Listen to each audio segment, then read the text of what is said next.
Welcome back to the deep dive. Today, we are opening the cellar door on a really complex topic, systematic wine tasting.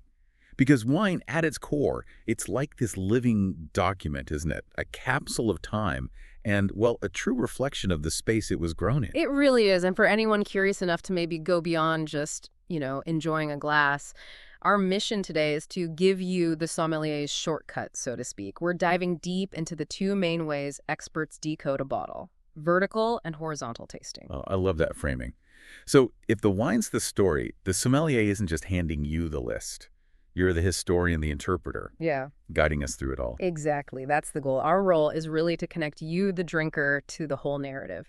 Everything from the geology of the soil you can't see to the kind of year it was, climate-wise, and of course, the winemaker's own artistic choices. Okay, but before we jump into those two big methods, we probably need to touch on the basics of tasting itself, right? It's not just, do I like it? Yeah. Pretty rigorous analysis, using sort of a triad of senses.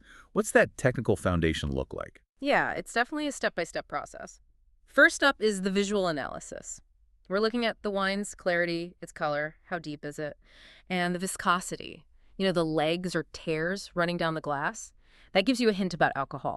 The legs, okay. And second comes the olfactory part, smelling it. Yeah. This is where you identify and try to classify all those, sometimes hundreds, of complex aromas. And then you actually taste it, the gustatory phase, analyzing the feel, the structure in your mouth. Exactly, that's where you assess the structure. Acidity, the tannins, the alcohol level, how long the taste lasts, the persistence. But here's the key thing. The real mark of top quality, the ultimate goal of all this analysis. It isn't just about power or how concentrated it is, it's the search for equilibrium. That perfect harmony where everything, acid, fruit, tannin, alcohol, balances out beautifully. That's synergy, that's finesse. Okay, equilibrium, got it. So let's tackle the first big technique. Vertical tasting. This sounds like we're traveling through time with a wine. That's a great way to put it.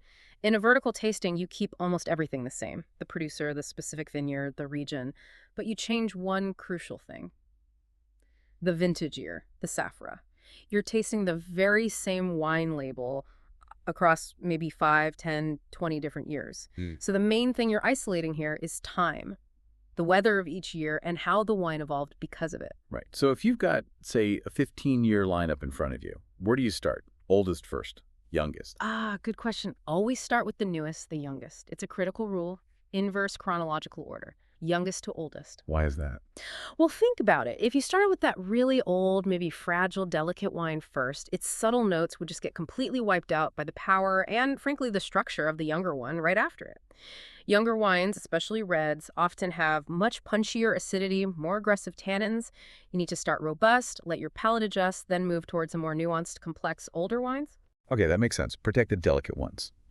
So if the weather each year is the main difference, what are we typically looking for between, say, a really hot year and a cold one? Oh, the difference can be quite dramatic. A hot vintage usually means lots of sun, grapes get really ripe, higher sugar levels. That translates to wines with more alcohol, often riper, softer tannins, and just a bigger, more robust body overall. Cold vintage. Cold vintage, conversely, you tend to get higher acidity. Sometimes you might pick up greener notes, less ripeness, but often they have this amazing freshness and can age incredibly well because of that acid structure. And since time is the focus here, we absolutely have to talk about the chemistry, what's actually happening in the bottle over decades. Visually, how does a wine change? The color transformation is one of the most obvious tells. For reds, that vibrant, maybe purplish ruby color of youth slowly fades.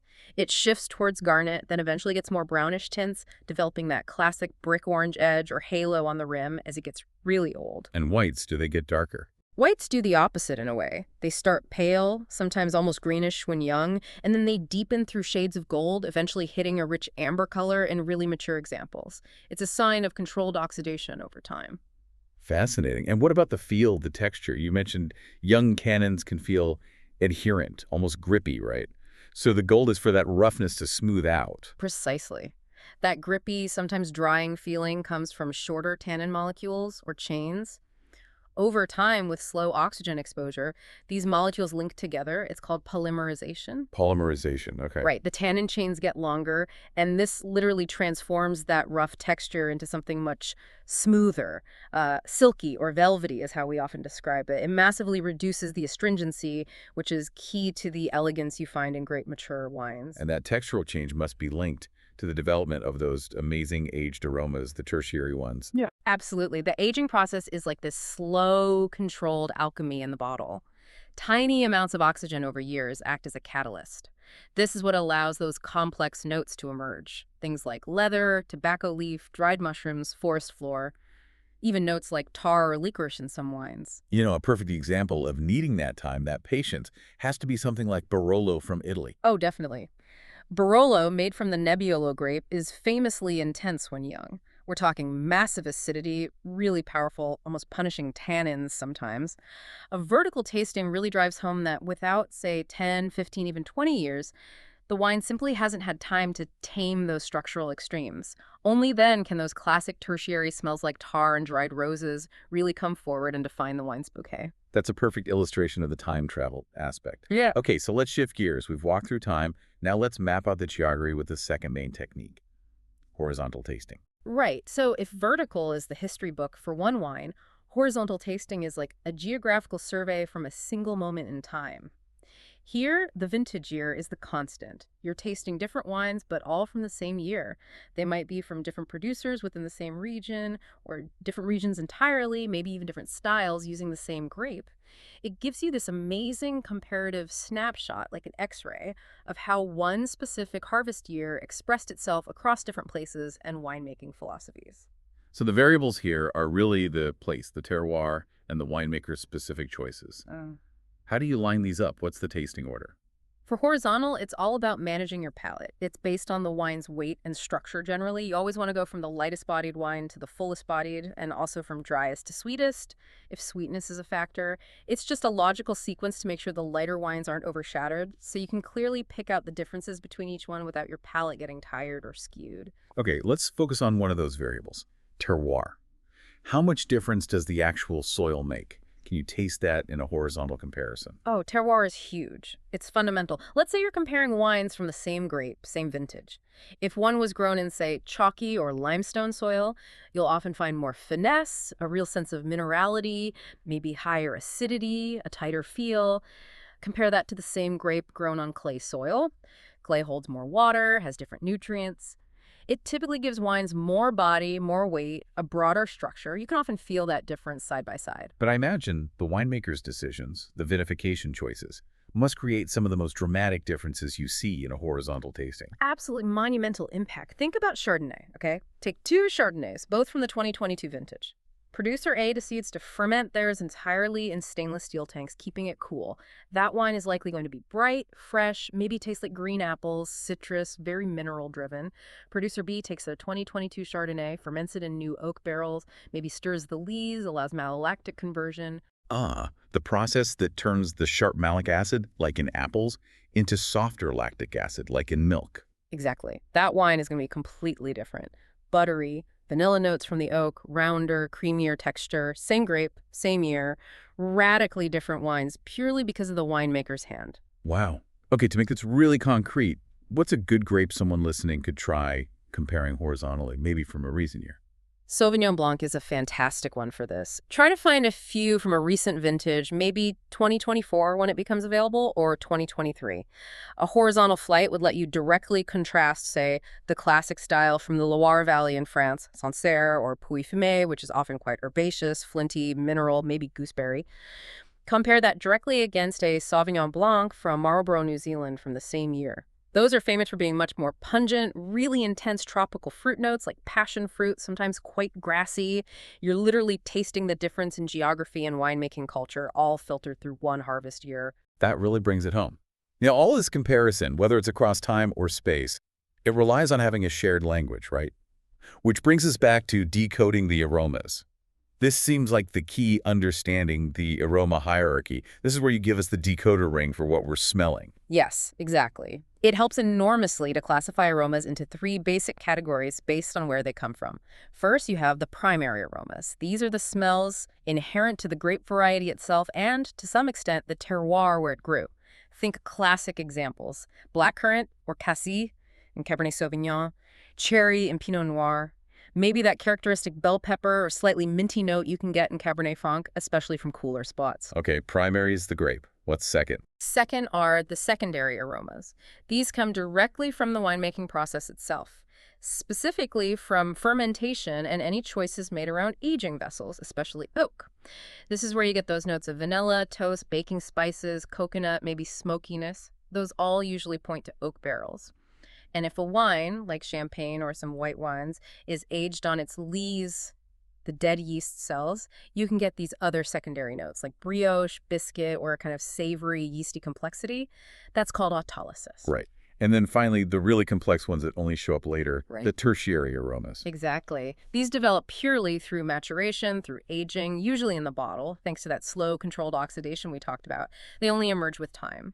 A couple of really memorable, quite specific examples. Think of that distinctive smell of petroleum or kerosene. Chemically, it's called TDN. Yep, TDN. It famously develops in aged Riesling, especially from cool climates like Germany's Moselle or Alsace in France. It sounds odd, but it's prized. And then, of course, those complex, earthy, sometimes animal notes you find in beautifully aged Burgundy Pinot Noir, things like truffle, damp earth, leather, sometimes even a sort of gamey character. Those are classic tertiary signatures that only time can bring. Okay, so we've got the concepts, vertical, horizontal, the aroma types. But putting it into practice precisely requires some, well, preparation. What are the essential sommelier secrets for setting up a proper tasting? Oh, rigor is key if you want reliable comparisons. It starts with the environment and your tools. You absolutely need a neutral setting. That means good neutral lighting, ideally white, cool light so you can accurately judge the wine's true color without distortion. And critically, no competing smells. No perfume, no cooking odors nearby, nothing that will interfere with your nose. Makes sense. And the glasses. The glassware matters too. You need clean, unsmudged glasses. Ideally something like the standard ISO tasting glass or a tulip shape. These are designed specifically to funnel and concentrate those volatile aroma compounds towards your nose, making them easier to detect. And I imagine keeping the temperature consistent across all the wines being compared is pretty vital too. Oh, it's critical. Absolutely critical, because temperature massively affects how a wine shows its structure and aromas. Reds are generally best around 16 to 18 degrees Celsius. That's roughly 60 to 65 Fahrenheit.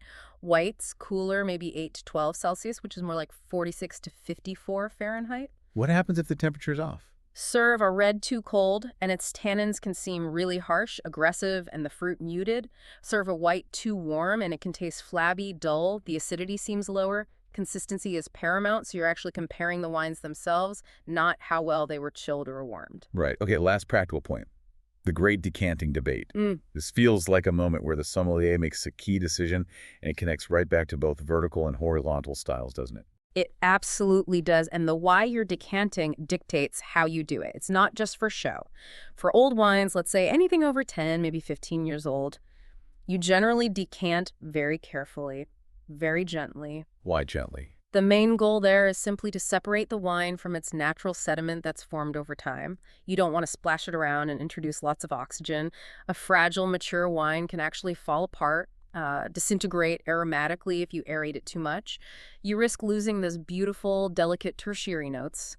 Minimal air exposure is key. Okay, so gentle for old wines just to remove sediment. Yeah. What about the opposite? Young, really big, concentrated wines. Exactly the opposite approach. For those robust young wines, think a powerful young Bordeaux, a tannic Barolo, maybe a northern Rhone Syrah. Decanting is used almost like a tool to accelerate aging. You might decant it quite vigorously, splashing it into the decanter, maybe even an hour or two, sometimes 3 hours before serving. 3 hours, wow. Yeah, the goal there is deliberate, rapid aeration. You're forcing oxygen into the wine to help soften those really firm, maybe grippy young tannins.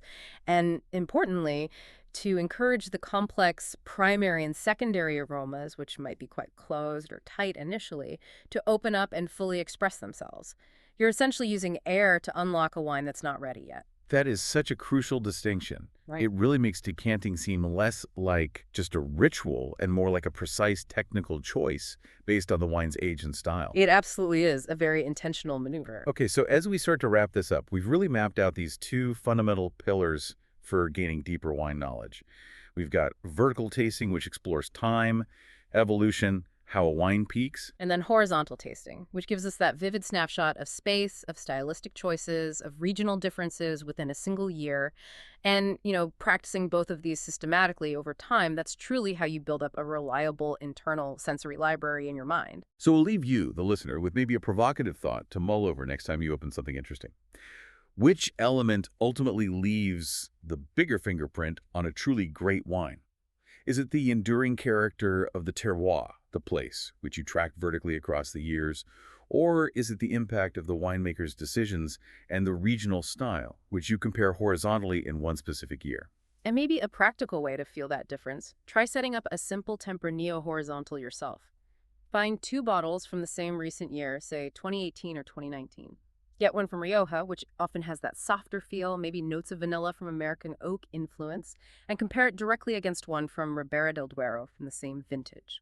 Ribera del Duero typically aims for more power, more structure, often uses more French oak. You will immediately taste and feel the difference in regional style, the different winemaking choices, imprinted on the very same grape variety. It's quite revealing. That's an excellent summit. Thank you so much for diving deep with us today and decoding these fascinating tasting methods. My pleasure. It's always fun to talk about.